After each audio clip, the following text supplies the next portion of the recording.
Hello everyone, welcome to my clover books. मेरा नाम है माधुरी नागले और आज इस वीडियो में मैं करने वाली हूँ बिपिन चंद्रा जो है हिस्ट्री की एक बहुत ही इम्पॉर्टेंट बुक, इसका रिव्यू। देखिए, इस बुक का रिव्यू करने का मतलब ये नहीं कि अच्छी बुरी, बट आप इस बुक को किस तरीके से यूज़ कर सकते हैं ये चीज़ मैं आपको बताऊंगी। देखो, एक कंपैरिजन वीडियो जो है ऑलरेडी मेरे चैनल पर अवेलेबल है। हालांकि वो काफ़ी पुराना वीडियो है और ऐसा नहीं है कि उस चीज़ पर मैं स्टैंड नहीं कर रही हूँ, अभी उस चीज़ पर भी मैं स्टैंड करती हूँ, बट कुछ चीज़ें हैं जो उस वीडियो में मिस हो गई थी और जो आप लोगों के लिए जानना बहुत ज़रूरी है। क्योंकि ये बुक जो है, बिपिन चंद्रा जी जो है हमारे एक बहुत ही प्रोमिनेंट हिस्टोरियन, 1928 में ये उनका बर्थ हुआ था और अभी आसपास मतलब 6-7 साल पहले, लगभग 2014 में उनकी डेथ हुई।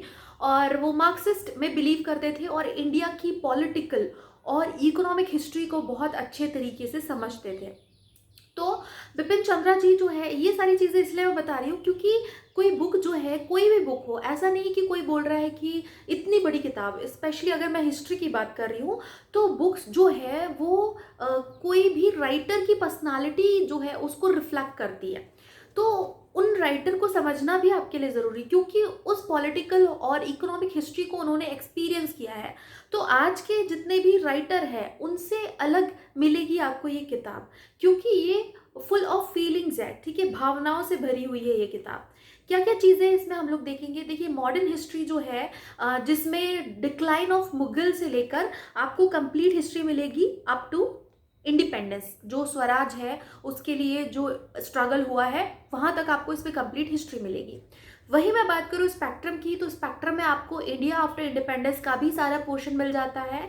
तो ये छोटा सा डिफरेंस है, छोटा तो है मतलब बहुत ज़्यादा छोटा नहीं, पर हाँ चलिए थोड़ा सा डिफरेंस आपको मिलेगा। बट अगर इस बुक की बात करूँ तो मैं, हालांकि साइज देखने में छोटा है इस बुक का, और 325 की ये किताब थी। हालांकि इसको थोड़ा समय हुआ हो चुका है, मैंने लिया तो काफ़ी समय हो चुका है इसको, बट हो सकता है कि आपको मतलब 300-400 से ज़्यादा ऊपर की ये बुक मिलेगी नहीं, ठीक है। और आप इसको ऑनलाइन ऑर्डर भी कर सकते हैं। अगर आप में से कोई लिंक चाहता है तो वैसे तो सब सर्च कर ही सकते हैं, मतलब इतना तो कर ही सकते हैं। नहीं, अगर किसी को लिंक मिल रही हो तो मैं इसकी लिंक भी शेयर कर दूंगी, आप कमेंट सेक्शन में लिख कर मुझसे पूछ सकते हैं, ठीक है। आगे बात करते हैं हम लोग पेजेस की। अगर मैं बात करूँ तो इसमें लगभग 351 पेजेस है, बट यहाँ पर एक छोटा सा ट्विस्ट है। पेजेस तो 351 है और सोच के ऐसा लगेगा कि यार ये तो मैं बहुत जल्दी कर लूँ, गाया कर लूँगी, बट मैंने भी यही सोचा था।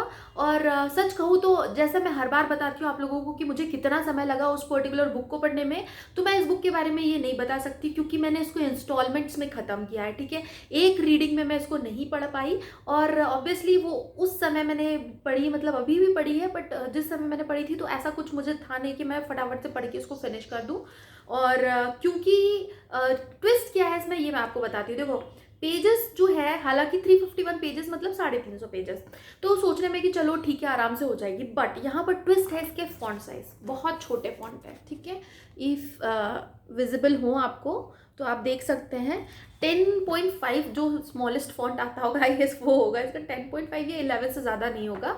तो काफ़ी छोटे फॉन्ट है और कभी कभी ये थोड़ा सा इरिटेटिंग हो जाता है, क्योंकि हमारी लाइफस्टाइल ऐसी बन चुकी है। अगर मैं आपसे कहूँ कि आपको फ्रेंच रेवोल्यूशन पढ़ना है, अगर आप 10 साल पहले ये चीज़ मैं आपसे कहती, अगर 10 साल पहले ये किसी और से भी कहा जाता, तो वो क्या करते, वो मार्केट जाते या लाइब्रेरी जाते, ठीक है, उस टॉपिक को पढ़ते और उसके बाद उसको प्रिपेयर करते। लेकिन आज के टाइम में आप क्या करेंगे, आप सीधे गूगल कर लेंगे, विकीपीडिया पे चले जाएंगे या फिर आप यूट्यूब पे चले जाएंगे। तो ये चीज़ जो है, हमारी लाइफस्टाइल जो है, क्योंकि हमारे पास बहुत सारी चीज़ें हैं करने के लिए, और या शायद हमारे पास बहुत सारे ऑप्शंस है कि हम ले सकते हैं शॉर्टकट किसी भी चीज़ के लिए, तो हम ले लेते हैं। लेकिन यहाँ पर इस बुक में क्या, देखिए, बुक जो है पहले इसकी थोड़ा सा मैं आपको जो प्लस पॉइंट्स है वो मैं बता देती हूँ। देखो क्या है कि ये बुक मैंने जैसे कहा इमोशन से भरी हुई है। मीन्स जो है ना, इज ऑल अबाउट राइटिंग। आपके दिमाग में क्या चलता है, आप उसको पेपर पे कैसे उतारते हैं, तो आपके दिमाग में वही चीज़ें चलेगी जो आपने पढ़ी होगी, और आपको अच्छी चीज़ें इस बुक में मिलेगी। अच्छी चीज़ें इन द सेंस, एक आंसर कैसा हो सकता है, कौन कौन से वर्ड्स आप यूज़ कर सकते हैं, कौन कौन से सेंटेंस आप यूज़ कर सकते हो, कैसे फ्रेमिंग होना चाहिए, कैसे स्टार्ट होना चाहिए। एज एन मैं आपको बताती हूँ, अगर मैं बता रही हूँ कि देखिए, यहाँ पर जमींदार और न्यू लैंडलॉर्ड्स के बारे में एक टॉपिक दिया हुआ है। अगर आप इस बुक कि उस पर्टिकुलर टॉपिक को पढ़ते हैं तो उसकी 4-5 लाइनें जो है आप एज इट इज अपने आंसर में लिख सकते हैं, क्योंकि वो एक बहुत अच्छा इंट्रोडक्शन बनाती है। ये चीज़ आपको हर बुक में नहीं मिलेगी, स्पेशली अभी के जो राइटर्स हैं उनकी किताबों में आपको ये चीज़ नहीं मिलेगी।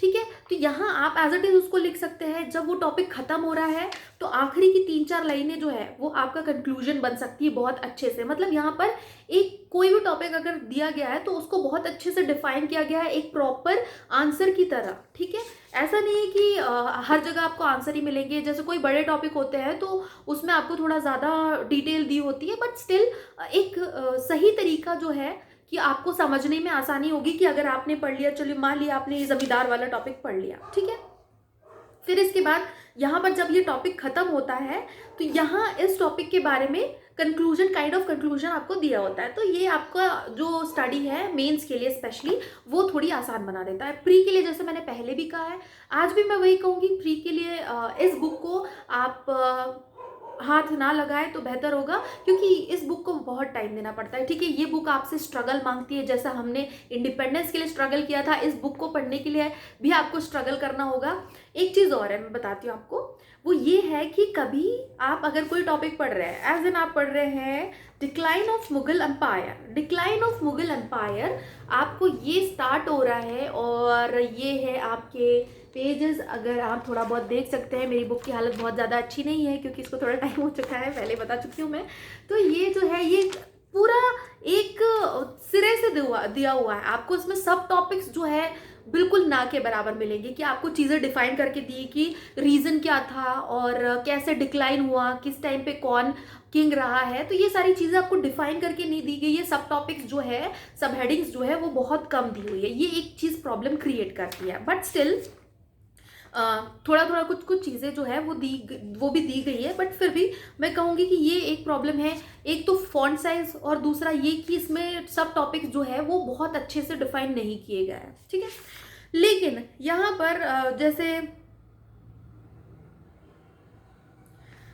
एक टॉपिक अगर मैं कहूँ कि 1857 की क्रांति, ठीक है, 1857 का रिवोल्ट। अब इस टॉपिक को बहुत सारे लोग पढ़ चुके हैं और इससे रिलेट कर सकते हैं, इस चीज़ को समझ सकते हैं, तो इसीलिए इस टॉपिक को मैं बता रही हूँ। अगर ये चीज़ हम इस बुक में पढ़ते हैं तो इसमें ज़्यादा अच्छा दिया है बजाय स्पेक्ट्रम के, क्योंकि इसमें सारी चीज़ें दी है। जैसे मैंने कहा, ये बुक जो है इमोशन जो है उस पर बेस्ड है। ठीक है, एक राइटर ऐसे लिख रहा है जिससे उसने वो सारी चीज़ें एक्सपीरियंस किया है, ऑब्वियसली उन्होंने करी है, तो वो जो एक्सपीरियंस है उसको इस बुक में उतारा गया है। लेकिन अगर आप थॉरो रीडिंग करते हैं तो अगर आपको बीच में ब्रेक नहीं मिलता है, क्योंकि आप उस चीज़ को जी नहीं रहे हैं, ठीक है, आप उसको पढ़ रहे हैं, एक बुक की तरह पढ़ रहे हैं, तो आपको ब्रेक नहीं मिलता है बीच बीच में, तो आपको उस चीज़ को याद करने में और समझने में थोड़ी परेशानी हो जाती है। लेकिन वही अगर मैं बात करूँ स्पेक्ट्रम की, तो स्पेक्ट्रम जो है उसमें ये टॉपिक दिया है आपको, उसमें सब टॉपिक्स जो है वो भी डिफाइन किए गए, बट स्टिल इस बुक में आपको वो ज़्यादा अच्छा मिलेगा। ठीक है, लेकिन प्री के पर्सपेक्टिव से आपको स्पेक्ट्रम लेनी चाहिए, बट अगर आप ये बुक लेते हैं ना तब भी आपको स्पेक्ट्रम लेनी चाहिए। ठीक है, मेंस के लिए इसको मैं बिल्कुल कहूँगी, क्योंकि इससे आपकी राइटिंग स्किल जो है वो बहुत ज़्यादा अच्छी हो जाएगी, स्पेशली फॉर मॉडर्न हिस्ट्री। ठीक है, और अगर खरीदना चाहते हैं, देखो ये फैसला आपका है, अगर आप खरीदना चाहते हैं तो खरीद सकते हैं। जैसे मैं हर बुक के एंड में, रिव्यू के एंड में कहती हूँ कि आपको लेना चाहिए कि नहीं, बट ये फैसला आपका है, क्योंकि जैसे मैंने कहा ये बुक जो है आपसे मेहनत मांगती है, तो अगर आप तैयार है उस चीज़ को करने के लिए तो आप ले सकते हैं।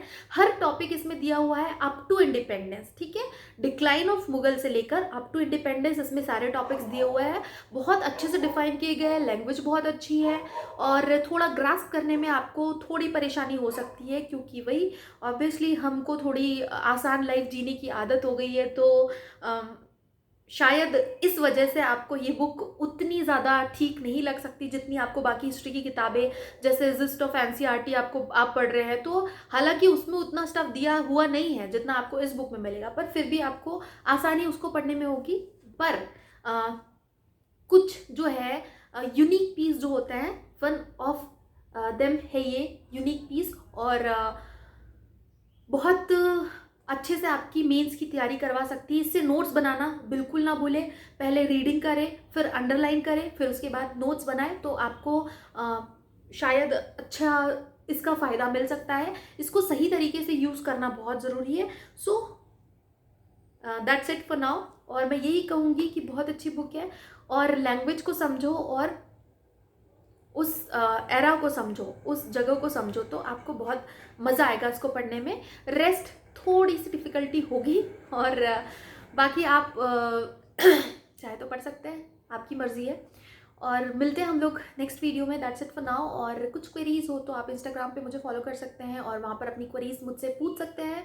नहीं तो आप कमेंट सेक्शन में भी पूछ सकते हैं। जो जो चीज़ें मुझे पता होती है confirm, most of the time confirm जो मुझे पता होगा तो वो मैं उसका आंसर बिल्कुल करूँगी। और जो चीज़ें मुझे नहीं पता होती है तो आप किसी और से पूछ लेना। ठीक है, गलत बताऊँ मैं, इससे अच्छा कि आप किसी और से ही पूछ लो। So that's it for now, and thank you for watching the video. और make sure to share the video and press the like button अगर आपको पसंद आता है तो। Thank you for watching the video. मिलते हैं हम लोग नेक्स्ट वीडियो में। Bye bye.